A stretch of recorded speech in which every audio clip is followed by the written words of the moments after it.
Quý vị gần xa, xin chào sức khỏe anh chị em, cô chú bác. Hôm nay tôi muốn nói lên kênh YouTube Dega Bana Tukrong. Hiện tại bây giờ tôi muốn nói rằng cái vấn đề tồn tại trong nước và ngoài nước về vấn đề nhân quyền trong thời gian qua và đến hiện tại trong tương lai. Tôi muốn nói ra những cái sự việc, cái sự kiện trong thời gian tới. Hỡi Tổng Bí thư Trung ương Đảng, hỡi Chủ tịch Ủy ban Tôn giáo Trung ương, hỡi Chủ tịch nước và Phó Chủ tịch nước, hỡi các bộ trưởng, Chánh văn phòng và Thủ tướng, các bộ ngoại giao. Hiện tại bây giờ tôi muốn nói rằng để trong ủy ban ngành trung ương của mình để thay đổi cái bản chất đã 47 năm rồi. Trong thời gian qua tôi cũng đã nói rằng trong livestream của tôi, cho dù tiếng Việt, tiếng phổ thông của tôi không lanh lợi, giỏi tốt bao nhiêu thì tôi sẽ ráng và cố gắng.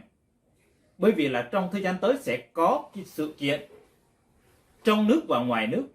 Trong đó tôi có nghe tiếng trong thời sự có ông Tổng thống Joe Biden sẽ kêu gọi các nước, 10 nước trong khối ASEAN thuộc về các nước Đông Nam Á,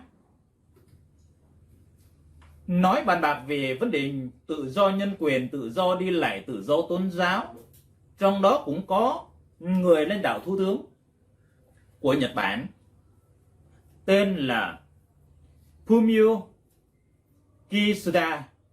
Cho nên bây giờ tôi muốn nói rằng khi trong nước của mình sẽ thay đổi cái bản chất, cái vấn đề mà trong nước của mình, trong Ủy ban Tôn giáo Trung ương luôn luôn sắp đặt cái mà gọi là cái Đấng Christ Tây Nguyên là Phêrô lưu vong, là kẻ xấu dụ dỗ dân làng của tôi.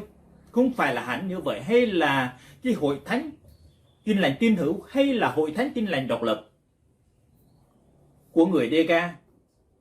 Bởi vì là trong xa xưa thì tôi mới muốn nói rằng cái thời mà chế độ Cộng Hòa, tức là miền Nam, thì trong nước của mình cũng có cái ban tuyên ngôn là Việt Nam Cộng Hòa, còn sau này là Cộng Hòa Xã hội Chủ nghĩa Việt Nam.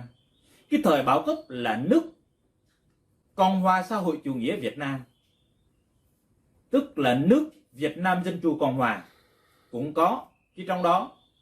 Cho nên bây giờ tôi muốn nói rằng hỡi các mục sư và các bàn truyền đạo, bàn trị sự, lãnh đạo các hội thánh, theo với tôi biết là cái trong hội thánh thì bây giờ là tức là nhà nước cho phép ấy, là cái vấn đề đó thì theo tôi biết rằng cái trong nước của mình đã đào tạo cái 21.811 người mục sư để nói rằng thờ Bác Hồ là trước. Bởi vì là Đảng Cộng sản đào tạo các mục sư mà, còn thờ Chúa là sau. Nên việc đó tôi không bao giờ chấp nhận được cái việc đó. Hỡi các ông mục sư, các thầy truyền đạo, các mục sư nhiêm chức và các mục sư quan niệm, hiện tại bây giờ tôi muốn các ông sẽ tỉnh ngộ. Đừng tin những gì Cộng sản nói, hay nhìn kỹ những gì Cộng sản làm. Cái thời đã hơn 40 năm qua, cho nên bây giờ thì các ông như một cái người điếc, người mù đã ăn cơm quốc gia mà thơ ma Cộng sản, là tức là ông Hồ Chí Minh. Bây giờ tôi muốn nói rằng và lên tiếng ngày bây giờ thì tôi nhắc đi nhắc lại cái trong cái hiến pháp của nước mình từ năm 1984, 86 sau giải phóng đến năm 2004, đến năm 2008, đến năm 2013 là hoàn chỉnh cái hiến pháp cái trong nước của mình. Nếu mà mình nói ra cái vì luật trong nước và luật quốc tế điều khoản này nọ thì các ông nói là càng biết nhiều càng tiếc.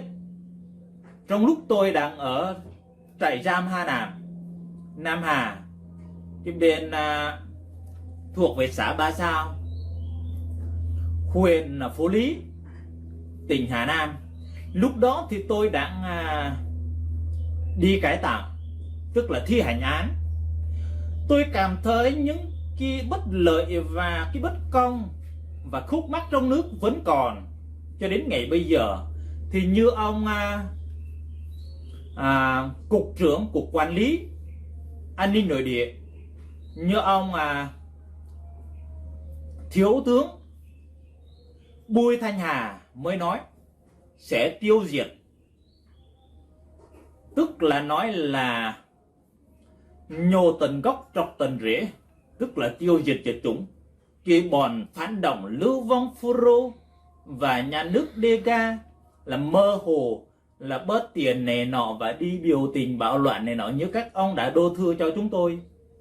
Tôi nói rằng tôi là người trưng cầu ý dân, còn tôi là người đấu tranh vì ôn hòa, tự do tôn giáo, tự do tín ngưỡng, tự do đi lại, tự do lập hội, tự do báo chí, tự do vi tính, còn tự do vì học hành, vì giáo dục, vì kinh tế, vì chính trị và tất cả. Cái trong nước của mình đã có cái bộ máy cơ trong bộ máy chuyên ngành trung ương, tức là văn phòng trung ương. Cho nên bây giờ tôi muốn nói rằng thời gian đã qua, còn hiện tại vẫn còn tương lai không ai biết trước được. Khối người đang lãnh đạo bây giờ, tôi muốn nói rằng các ông hãy suy nghĩ lại, thay đổi cái bản chất, cái quỷ Satan của các ông, ăn tươi nuốt sống, hút máu của dân, điều luật lại đạo đức Hồ Chí Minh. Như tỉnh của tôi, huyện của tôi và xã của tôi, rừng già động vật quý hiếm của tôi, các ông đã cướp hết rồi, liếm như chó liếm. Tôi mới biết các ông là cùn, tức là lé là cùn, luôn là ly. Bởi vì sao tôi nói cái việc đó? Tôi muốn biết rằng các ông luôn luôn nói là lời nói không mất tiền mua, lựa lời mà nói cho vừa lòng nhau. Tôi biết cái việc đó. Nhưng các ông cũng nói rằng lời hứa không mất tiền mua, cứ hứa xuông như nhật ký của ông Hồ Chí Minh, nhật ký của Vừa Bảo Đại, nhật ký của Tổng thống Ngô Đình Diệm, nhật ký của Tổng thống Nguyễn Văn Thiệu. Cho đến hiện tại bây giờ nói là quyền dân tộc tự quyết, còn quyền miền Nam tự quyết, còn chẳng lẽ là cao nguyên của tôi tự quyết không được à? Tôi muốn nói rằng hỡi các ông mục sư hãy tính ngộ vào giờ này. 90 triệu dân trong nước, còn 5 triệu dân ở ngoài nước. Bây giờ đã có tổng thư ký Antonio Guterres, tức là tiếng Việt của mình, còn nói cái lanh lỏi giỏi tốt, và cái phát âm của tiếng Việt của mình không rành như các ông tiếng mẹ đẻ. Cho nên tôi bây giờ thì tôi mới nói rằng cái mà đi lại các nề nọ, các huyện, các tỉnh, như tôi đi lại ngày qua, trong mấy năm qua đấy, các ông hỏi tôi là anh người từ đâu. Tôi là người bản xứ của tôi là thuộc về tỉnh Gia Lai, Pleiku, thành phố Pleiku đấy. Tôi hỏi lại thì anh là từ đâu? Là tôi là từ ngoài Bắc. Từ ngoài Bắc là anh là thuộc về huyện nào, tỉnh nào, thành phố nào? Tôi mới hỏi như vậy. Thuộc về ngoài Bắc tỉnh Yên Bái, hay là tỉnh Lạng Sơn, hay là bên Hà Nội, hay là bên Hồ Gươm, chẳng hạn vân vân, hay là cái chỗ mà quận Hồ Gươm đấy, cái chỗ đó. Cho nên các ông cũng lên tới cao nguyên của tôi lại hỏi là tôi quê từ đâu. Các ông là người khách còn chúng tôi là người bản xứ. Nhưng các ông khăng khăng nói là các ông là người đa số, là người chủ quyền. Không phải là như vậy. Như bên Mỹ đó, có người Andean là người ít số, nhưng Andean là người bản xứ, còn Mỹ là người khách. Nhưng cái mà đào tạo cái trong đó, cái mà ứng xử và giao tiếp, Mỹ vẫn tôn trọng cái người Andean. Còn bây giờ tôi là người bản xứ, tôi muốn các ông tôn trọng được chúng tôi. Tôn trọng là quan trọng nhất mà. Đó, cái quyền mà nặng nhẹ bé to nhỏ lớn, đúng sai phải trái đi chăng nữa, cái cốt lõi, cái khắc cốt ghi tâm, cái trong Đảng Cộng Hòa hay là Đảng nhà vua hay là Đảng Cộng sản bây giờ, tôi muốn nói rằng tôi xin lỗi. Mưu sự tại nhân, thanh sự tại thiên. Người tính cũng bằng trời tính. Chế độ nào cũng phải hao mòn mà thôi. Chẳng lẽ nếu mà chế độ Cộng sản bây giờ không hết tuổi thọ rồi là không về hưu, chẳng lẽ này, nước Việt Nam của mình thời Lê ngày xưa cũng là vẫn còn tồn tại bây giờ mà thôi. Như các ông mới nói là còn rồng cháu tiên đe ra 100 trứng đấy. Đó là các ông thì lấy lịch sử ấu trĩ.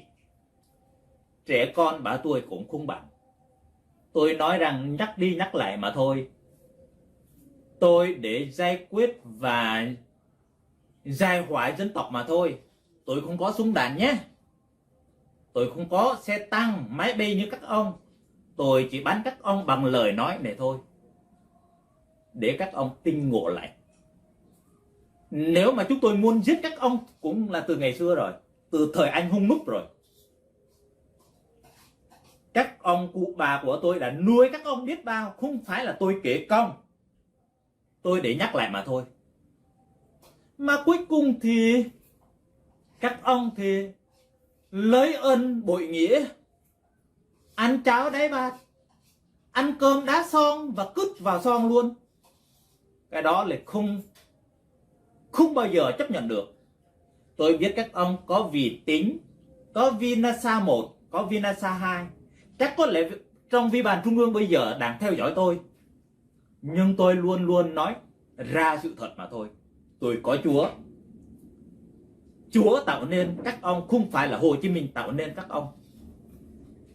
Nếu mà Hồ Chí Minh tạo nên các ông, Hồ Chí Minh không bao giờ chết. Đất nước là đất của Chúa, không phải là đất nước là của Bác Hồ đâu. Tôi nói cho các ông hiểu đấy. Tôi xin lỗi các ông. Từ Ủy ban Trung ương đến Ủy ban các tỉnh, thành phố, đến Ủy ban các huyện, tôi không muốn nhắc tên. Từ bộ máy Trung ương đến cái tỉnh, rồi các cái xã, rồi các cái thôn, đến làng của tôi không muốn nhắc đi nhắc lại. Mà tôi chỉ nhắc những cái ông mục sư đang theo các ông đấy. Nhầm lẫn rồi. Hỏi các ông mục sư, người điên không biết nhớ, người sai không biết buồn, mà các ông vẫn theo cái Đảng Cộng sản như vậy là sao? Tôi hỏi các ông đang học cái trường Kinh Thánh, rồi học cái trường thân học, rồi triết học là sao? Các ông là nhà nghiên cứu học mà cuối cùng là các ông lại theo cái Đảng Cộng sản bây giờ. Tôi xin lỗi. Chúa của tôi là đấng tự hữu. Chúa của tôi là mãi mãi. Không phải là Hồ Chí Minh của các ông mãi mãi đâu. Cho dù xương tôi ra rác, xác tôi trôi đi, bây giờ tôi lên kênh này để nhắc cái hơn 90 triệu dân trong nước và hơn 5 triệu ở ngoài nước để hiểu rằng tôi không muốn nói lại, nhắc đi nhắc lại nữa. Cuối lời của tôi xin chúc các ông bà, chúc anh chị em và con cháu của tôi yêu thương. Trong tương lai của tôi vẫn yêu thương các ông, các bà, các chị, gần xa, vùng sâu, vùng xa, trong và ngoài nước. Tôi rất xin chân thành cảm ơn quý vị đã đón xem và lắng nghe tôi nói. Nếu mà cảm thấy tôi nói hay, xin ủng hộ, thích. Và nếu mà cảm thấy tôi nói kia thiếu sót và cái sai của tôi, mong các ông, các bà, các chị, cô chú bác bình luận ở dưới để tôi sửa soạn lại cái lời nói của tôi.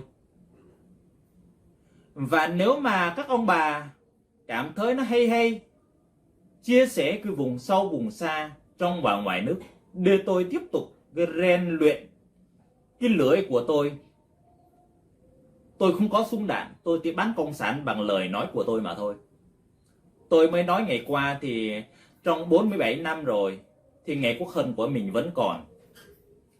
Chắc anh em của mình cái ngoài nước cái năm 75 cái đến bây giờ thì có giáo sư tiến sĩ Nguyễn Đình Thắng cũng là cứu người vượt biên.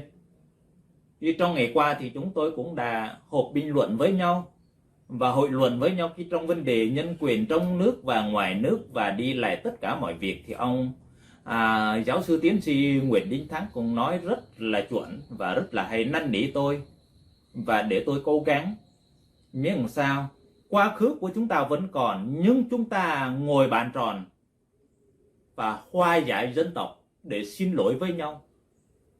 Các ông đừng tự kiêu tự đại bại hoại bản thân, khiêm tốn khôn ngoan mới thành công. Bây giờ tôi kêu gọi chúng ta hòa giải dân tộc. Các ông đừng lấy cái súng đạn của các ông để dọa dần tôi mãi mãi nhé. Tôi cứ thấy các ông lấy cái súng đạn rồi lại cái đồng phục cái người lính, người lạ, người công an của các ông để dọa dân của tôi. Tôi xin cảm ơn tất cả mọi người. Xin ủng hộ và đăng ký. Tôi xin hết lời nói của tôi. Cái lời nói của tôi không chuẩn cho lắm, nhưng tôi cố gắng. Tôi xin nói hết. Và tất cả, chúc tất cả sức khỏe bình an, thịnh vượng và dồi dào, làm ăn phát đạt trong